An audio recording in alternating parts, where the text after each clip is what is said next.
Here we go. Good afternoon, YouTube, man. Always George Page, aka the Emperor of Female Body Talk, coming to you live on YouTube. Well, folks, we have a few more days left of February. Black History Month is about out. Saturday will be the last day for February. As you know, I've been dedicating my comparison videos to the lovely, beautiful melanin sisters of bodybuilding. I am a fan of Black women in the sport. I support, and I love talking about them.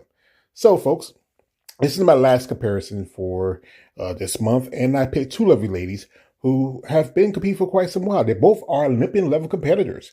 Both have in different divisions, and also they currently are in the women's physique division. Right here we have here one Miss Ladawn McDay and the lovely Miss Marika Jones. As you know, Marika's been a guest on my channel quite a few times. I've talked about her. I think she's a beautiful lady. As you know, she turned pro around about, I think it was 2022. If I was honest with you, 2022 was when she turned pro, and she made a pro debut in 2023. But didn't get her first Olympic qualification until 2024. Now it's St. Louis Pro, and she's the last St. Louis Pro women's physique champion. Ladawn has been a game for quite some time, since a good part of the early aughts. She's been a two-time Olympian in women's bodybuilding, both in 2020 and 2021. Last time she competed in women's bodybuilding was 2023, and then she made her women's physique debut in 2024. She did a couple, and then she last competed in 2025. These are both lovely ladies, amazing physiques, different type of levels of muscle and melanin. I mean, like I said, I'm a fan.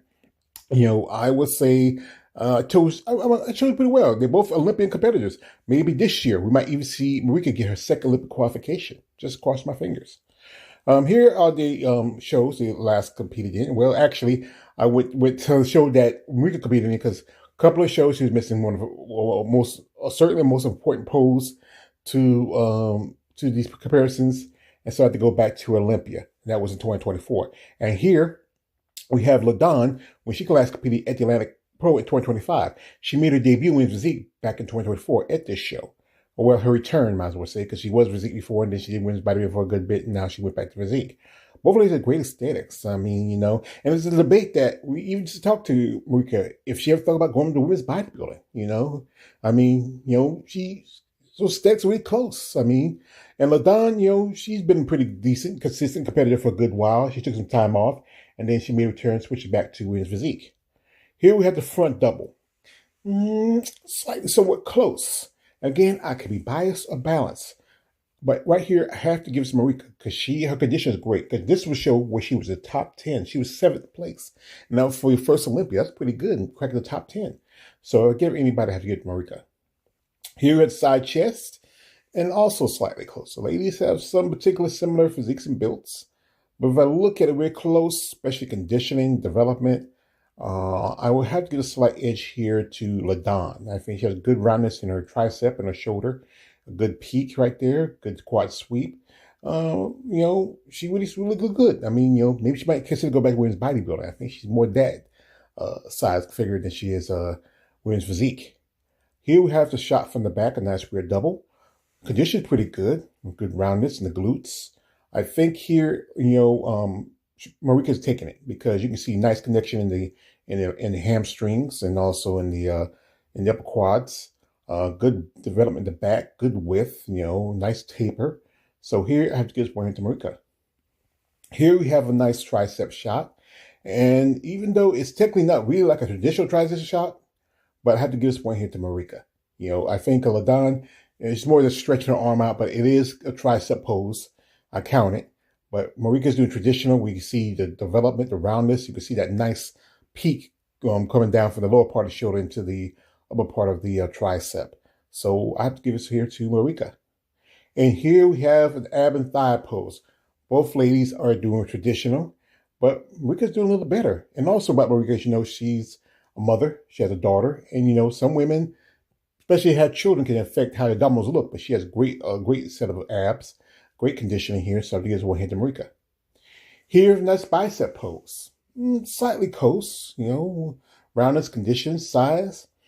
The better peak, again, I can be balanced or I can be biased. And I can go either way with this one. I'm both balanced and biased, so I have to go with Marika on this one.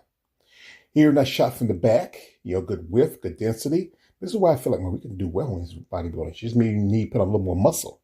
But her conditioning, her glutes, her width, the great taper, Marika's taking this. I'll give this one to Marika. Like I said, both are amazing ladies, both lovely women. I would love to have Ladawn as a guest one day and talk about her and her path in bodybuilding. Also Ladawn is a teacher. She's been teaching for quite some time, even won awards for being a good teacher.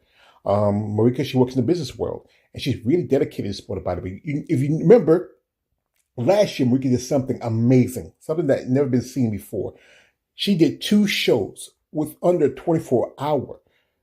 She did the Tupelo Pro, where he placed 4th, then drove 7 miles from Mississippi to Texas and did the Texas Pro, where she got 3rd place. And that's amazing. That's so astonishing. She is the Iron Woman. I call her the Iron Woman of bodybuilding. Something never done before. Not even guys have done this. I remember when I saw on the list for who's competing, I saw Marika Peel. That's her other last name she goes by sometimes. I said, oops, wait a minute, is that Marika Jones too? So, I was a little surprised. But both Ladawn and Marika are just amazing women. Like I said, I give a shout out to both of them. They have great shape, great conditioning. I feel that maybe Ladawn maybe consider going back to women's bodybuilding. Even though now if you look with Zeke, the women looking real most close to women's bodybuilding, but that will help it fuel it more if we get more of these ladies come up from WPD up to WBB. It makes more sense. It's just the aesthetics. And sometimes I think the judges need to make a push. Marika, she's talked about it, but she feels more comfortable in women's physique.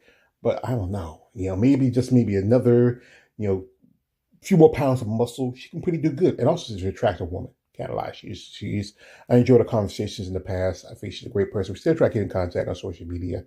I'm a fan of Marika Jones. It was a great opportunity to hear about her story, how she got into it, and, the passion she has. She's really even thinking about maybe asking her business to maybe help in sponsoring bodybuilding shows in the future. Something great to see. We need more of that, especially, for the women, because the opportunity are few far between. So both Marika and Ladawn is amazing women. Like I always give them a shout out. Again, we're going to wait till Marika makes her announcement where she's going to compete this year. Ladawn, she's been active more on social media. She wasn't before. Remember, she was Women's Ranking Ambassador, so she had to be more active after that. But both ladies are both amazing. I'm a big fan of them. I hope all best of luck for this upcoming, 2026 season. And we submit all the way George Page, aka the Emperor of Female Body Talk. Don't like, subscribe. I'm out. And also have a happy, blessed rest of Black History Month.